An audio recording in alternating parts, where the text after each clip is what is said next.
Jack Daniel's, c'est bien plus qu'un simple whisky. Cette boisson prestigieuse est l'une des boissons alcoolisées les plus populaires au monde, et c'est pourquoi 1 milliard de litres traversent les frontières vers 140 pays différents. C'est une légende vivante.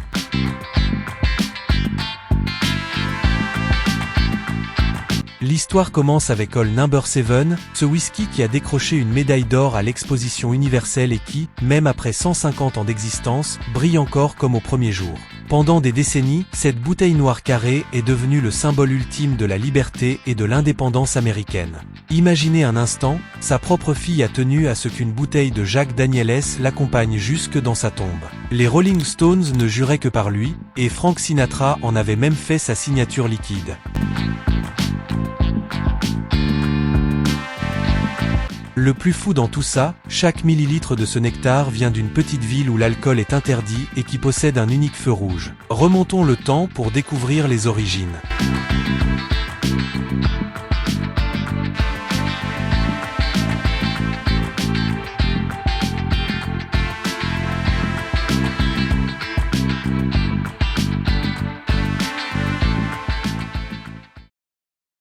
Tout a démarré à la fin du 19e siècle quand Jack Daniel a eu un coup de génie. Il a utilisé une source naturelle qui jaillissait directement d'une grotte cachée au cœur du Tennessee. Cette eau spéciale coulait sans arrêt à une température stable de 56 degrés Fahrenheit, le secret parfait pour obtenir un goût constant et unique. Le tournant majeur arrive en 1904. Son whisky explose sur la scène nationale en remportant une médaille d'or à l'exposition universelle de Saint-Louis. Même la prohibition n'a pas réussi à tuer la distillerie. Elle a tenu bon et a redémarré ses machines en gardant fidèlement les mêmes techniques que Jack utilisait à l'époque. Maintenant, il y a un élément fascinant qui mérite toute notre attention. Les équipes de la distillerie gardent précieusement la même souche de levure depuis avant les années 1930. Ils vont même jusqu'à congeler des échantillons pour garantir que chaque production démarre exactement de la même façon. Cette fidélité aux traditions explique parfaitement pourquoi le processus n'a presque pas bougé avec le temps. Mais alors, comment est-ce que ces vieilles méthodes fonctionnent encore dans l'usine moderne d'aujourd'hui ? Tout commence dès l'instant où les premières céréales arrivent sur le site de production. Tout démarre quand les camions viennent déverser leur cargaison de maïs, de seigle et d'orge maltais dans d'immenses silos métalliques. Chaque jour, l'usine accueille près d'1 million de livres de ces précieuses céréales. Des tapis roulants transportent ensuite cette montagne de grains jusqu'au broyeur. Les machines transforment les céréales en une poudre fine et délicate qui va pouvoir se mélanger parfaitement avec l'eau bouillante. Les équipes pompent alors l'eau pure de la source directement dans les cuves de brassage. Le résultat, une purée épaisse et fumante qui envahit toute la salle d'une odeur chaude avec des notes légèrement grillées. Pour garder ce goût signature intact de jour en jour, ils ajoutent une portion du mou déjà utilisé des productions précédentes. Cette astuce porte un nom, le sourmash. Mais comment ce mélange brûlant se transforme en un liquide prêt à être distillé? La magie opère à l'étape qui suit, quand la levure fait son entrée en scène. Le mou part ensuite vers des cuves de fermentation géantes capables d'accueillir plusieurs milliers de gallons. La température grimpe petit à petit pendant que le liquide commence à former des bulles. C'est là que les employés ajoutent leur trésor le plus précieux, cette fameuse souche de levure gardée jalousement depuis plusieurs générations. La levure se régale des sucres présents dans le mou et fabrique de l'alcool en libérant du dioxyde de carbone. Entre 4 et 6 jours plus tard, une odeur douce et sucrée s'échappe des cuves et le taux d'alcool grimpe jusqu'à environ 12%.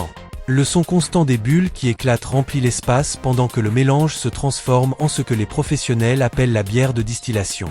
La bière de distillation coule maintenant vers un imposant alambic en cuivre qui tourne sans interruption, jour et nuit. L'alambic fait monter la chaleur jusqu'à ce que l'alcool se vaporise aux environs de 173 degrés Fahrenheit. Cette vapeur s'élève en traversant des plateaux de cuivre disposés dans la colonne avant de se condenser tout en haut pour redevenir un liquide transparent et pur. On obtient alors un alcool à 140 proof qui garde intact le caractère brut du mou de départ.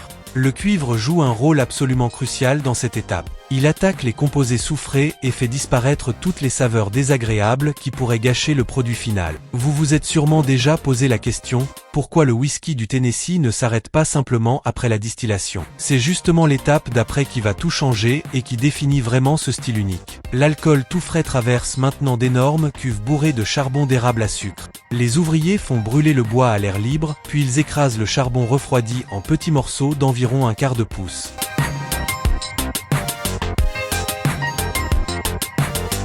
L'alcool descend goutte à goutte à travers une couche de charbon de 10 pieds d'épaisseur. Cette filtration peut prendre entre 4 et 5 jours complets. L'atmosphère de la pièce baigne dans un mélange d'odeurs, la fumée de bois chaud qui se marie avec les vapeurs d'alcool qui montent. Charbon capture les huiles les plus lourdes et laisse derrière lui un profil beaucoup plus propre et raffiné. Cette étape d'adoucissement au charbon est absolument obligatoire pour mériter le nom de whisky du Tennessee. C'est exactement ce qui le différencie du bourbon classique. Vient ensuite le moment de remplir les tonneaux. La distillerie utilise des fûts tout neufs en chêne blanc américain qui sortent directement de sa propre tonnellerie. Chaque tonneau reçoit un coup de flamme pendant 20 à 25 secondes. Le bois noircit et libère ses sucres naturels sous l'effet de la chaleur.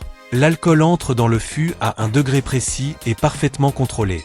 Les entrepôts s'élèvent haut dans les airs et abritent des milliers de fûts qui vont dormir tranquillement pendant 4 à 7 années. Les étés brûlants du Tennessee poussent l'alcool au plus profond des fibres du chêne. Les hivers plus doux le font ressortir à la surface. Ce balai naturel ajoute cette belle couleur ambrée et développe tous ses arômes complexes.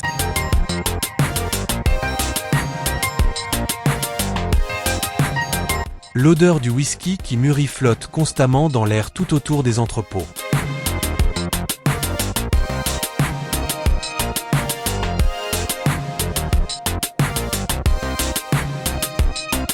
Voilà, c'était tout le processus de fabrication du boisson Jack Daniel's. Avez-vous déjà goûté à cette boisson prestigieuse?